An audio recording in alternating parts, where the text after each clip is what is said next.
Division ఎప్పుడు కూడా గతంలో పెద్దలు జనార్దన్ రెడ్డి గారి నాయకత్వంలో ఈ డివిజన్ కలిసికట్టుగా అన్నదమ్ముల్లాగా అంతా కలిసి ఉన్నది. ఒకే డివిజన్ అంతా కూడా ఈ 3 నియోజకవర్గాలు కూడా వారి నాయకత్వంలో ఉన్నాము. ఇప్పుడు కూడా రామ్ కుమార్ గారి నాయకత్వంలో, పెద్దల నాయకత్వంలో మేము పనిచేస్తాం ఉన్నాం. ఇప్పుడు వరకు పనిచేసాం.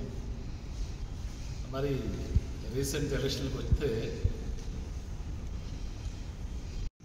మంచి చేయాలనే ఒక తలంపు, పేదవాడిని ముందుకు తీసుకోవాలనే ఒక మంచి ఆలోచన, ముఖ్యంగా వారు చేసినటువంటి డాక్టర్ బాబాసాహెబ్ అంబేద్కర్ గారు ఎప్పుడో చెప్పారు, చదువు అనేది ముఖ్యం పేదవాడికి, చదువు ద్వారా వాళ్ళ అభివృద్ధి అనేది చదువు ద్వారా వస్తుంది.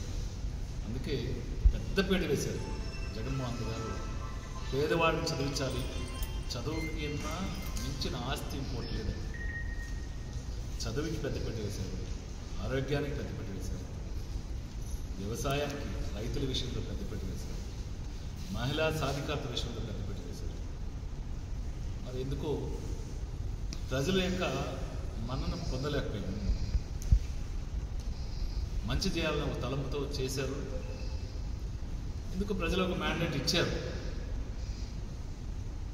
చంద్రబాబు నాయుడు గారు ప్లీని యాక్సెప్ట్ చేశారేమో, మళ్ళీ ఒక అవకాశం ఇచ్చారు వాళ్ళకి. దాన్ని మేము కూడా స్వాగతిస్తాం. ప్రజా తీర్పుని ఎవరైనా, ప్రజాస్వామ్యంలో ప్రజా తీర్పుని ఎవరైనా శిరసాహించాల్సిందే. మా నాయకుడిని మేమందరం కూడా శిరసాహిస్తున్నాం. అయితే ఎప్పుడు లేని సాంప్రదాయం, ఈ ఆంధ్ర రాష్ట్ర చరిత్రలో ఎప్పుడు లేని సాంప్రదాయం. గతంలో టీడీపీ వాళ్ళు కూడా ఇంత రాజకీయం లేదు ఎందుకని. అయితే ఈసారి గెలిచిన రోజున మరొక గంట నుంచి రాష్ట్రంలో ఈ విచ్చలవిడిగా వైఎస్ఆర్ కాంగ్రెస్ పార్టీ నాయకులైతేనేమి, కార్యకర్తలైతేనేమి టార్గెట్ చేసి కొట్టడము, మీరు సోషల్ మీడియా చూస్తూనే ఉంటారు, మీరు చూసి కూడా ఉన్నారు. ఎప్పుడు మీకు కూడా, ఎందుకంటే మీడియాలో ఉన్నారు మీరు, గతం అనుభవం మీకుంది. ఎప్పుడు కూడా ఎంత లేదు. 19లో మేము గెలిచాం, 14 నుంచి 19 వరకు నేను ఎమ్మెల్యే, 19 ఎమ్మెల్యే గెలిచాం. మేమందరం కూడా 14లో ప్రతిపక్షంలో ఉంటే మేము కూడా చాలా అవమానం పడ్డాం, చాలా ఇబ్బందులు పడ్డాం. మా నాయకుడు కూడా అసెంబ్లీలో మైక్ తీసుకోవడానికి అనేక పోరాటాలు చేశారు. నేను ప్రత్యక్షంగా నేను కూడా ఉన్నాను. అయితే 2019లో ఇదే విధంగా మాకు కూడా గొప్ప మెజార్టీతో మా నాయకుడిని గెలిపించారు, మా ప్రభుత్వాన్ని తీసుకొచ్చారు. ఇక్కడ గెలిచిన వెంటనే మేము విజయవాడ వెళ్ళాం. ప్రభుత్వం మా నాయకుడితో కలిసి ఏం చేయాలి ఇక్కడ. అయితే ఇక్కడ గెలిచిన వెంటనే వైఎస్ఆర్ కాంగ్రెస్ పార్టీ నాయకుల మీద పడతారు, కొట్టడం, దౌర్జన్యం చేయడం, ఇది మంచిది కాదేమో. కోర్స్ మన డివిజన్లో జరిగి ఉండకపోవచ్చు. అయితే రాష్ట్రం మాత్రం ఈ పిచ్చి మీద ఉన్నటువంటి ఈ తత్వం ప్రజాస్వామ్యానికి గొడ్డలు పెట్టడానికి ఇది ఎవరు కూడా సమర్థించకూడదు. మరి ఎందుకో నాకు అనుమానం, న్యాయ వ్యవస్థ కూడా కళ్ళు మూసుకుందేమో అనిపిస్తుంది. ఎందుకంటే సోషల్ మీడియా చూస్తాం, ఎందుకు ఒక్కరు కూడా సుమోటోగా ఎందుకు తీసుకుపోవడం, ఎందుకు న్యాయం చనిపోయిందన్న భావన కలిగి పెడతాను. మంచిది కాదు, ప్రజాస్వామ్యానికి ఇది మంచిది కానే కాదు. ఖచ్చితంగా అయింది. ఇకనైనా మారాలి. మీకు అధికారం ఇచ్చారు, ప్రజాస్వామ్యంలో మీకు అధికారం ఇచ్చారు, ప్రజలకి ఏది మేలు చేయాలో అది చేయండి. జగన్మోహన్ రెడ్డి గారు ఇప్పుడు నేను చెప్పినట్టు 4 ప్రధానమైన అంశాల్లో ప్రజలకు మేలు చేస్తానికి ఆయన ప్రయత్నం, శక్తి వంచన లేకుండా ప్రయత్నం చేశారని మేము ఈరోజుకి నమ్ముతాము. మీరు ఇంకా గొప్పగా చేయండి, మేము స్వాగతిస్తాం. కానీ ఇది ఈ పోకడ మంచిది కాదు. ఈ పోకడ ఈ రోజు వరకు ఏదైతే ఉందో ఆ పోకడ మంచిది కాదు.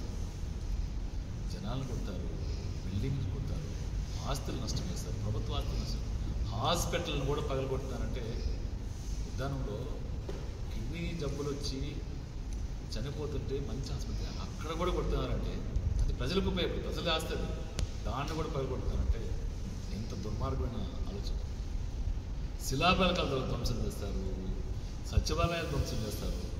ఇవన్నీ ఇది మంచి సాంప్రదాయం కాదు.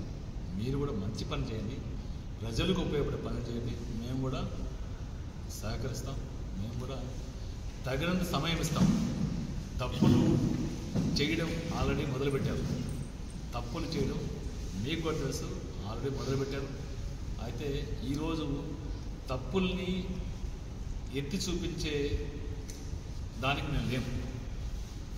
తగినంత సమయం ఖచ్చితంగా ఇస్తాం. ఖచ్చితంగా మీరు ప్రజలకు మేలు చేయండి, మేము కూడా సంతోషిస్తాం, ప్రజలు కూడా సంతోషిస్తారు. మరి చూసిన తర్వాత మీరు ప్రజలకి మంచి చేయకపోతే మాత్రం మేము ప్రజలు కూడా విజ్ఞత గలవాళ్ళు, కొంత సమయం ఇస్తారు. ఆ తర్వాత వాళ్ళు కూడా వాళ్ళ పంద మార్చుకుంటారు, వాళ్ళు ఏం చేశారు తప్పు తెలుసుకుంటారు, ప్రజా వ్యతిరేకత వస్తుంది. ప్రజలతో పాటు మేము పనిచేస్తామని మేము కూడా సిద్ధంగా. మేము కూడా ఖచ్చితంగా ప్రజలతో కలిసి ప్రజా సమస్యల కొరకు పోరాడడానికి ఎప్పుడు వైఎస్ఆర్ కాంగ్రెస్ పార్టీ వెనకాడదు. ఈ పోరాటాలు వైఎస్ఆర్ కాంగ్రెస్ పార్టీకి కొత్త ఏం కాదు, ప్రతిపక్షంలో ఉండడం కొత్త ఏం కాదు. మేము పోరాటం చేసిన వాళ్ళని, ప్రతిపక్షంలో ఉన్న వాళ్ళమే, అప్పుడు ఇప్పుడు ఎప్పుడైనా ప్రజాపక్షాన్ని ఉండే వాళ్ళని. ఖచ్చితంగా మీరు పందా మార్చుకోకపోతే మరి మంచిది కాదు. మార్చుకోండి, ప్రజలకు మేలు చేయండి. ఇది మరిన్ని వీడియోస్ కోసం ఛానల్ ని సబ్స్క్రైబ్ చేయండి, లేటెస్ట్ అప్డేట్స్ కోసం వాట్సాప్ ఛానల్ ని ఫాలో చేయండి, అండ్ లింక్ డిస్క్రిప్షన్ లో ఉంది.